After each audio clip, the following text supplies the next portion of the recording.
শুভ দুপুর বন্ধুরা, তোমাদের সবাইকে।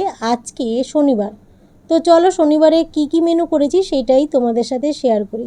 প্রথমে জল নিলাম, তারপরে এক বাটি গরম গরম ভাত নিলাম শশার টুকরো, আর এটা ছিল পটল ভর্তা। বেগুন ভর্তা যেইভাবে করা হয় বেগুন পুড়িয়ে, সেইভাবেই পটল ভর্তাটা করেছি।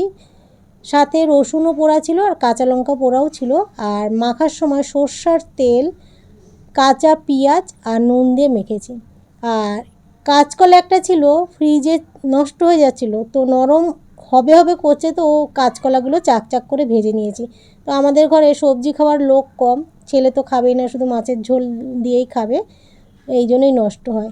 সে যাই হোক, করেছিলাম বেগুন দিয়ে, জিরের গুঁড়ো লঙ্কার গুঁড়ো দিয়ে কই মাছের তেল ঝাল। আর শেষে এক টুকরো পাঁপড় নিলাম, একটা গোটা পাঁপড় নিলাম আর একটা কাঁচা লঙ্কা নিলাম। তো চলো, এই ছিল আজকের মেনু।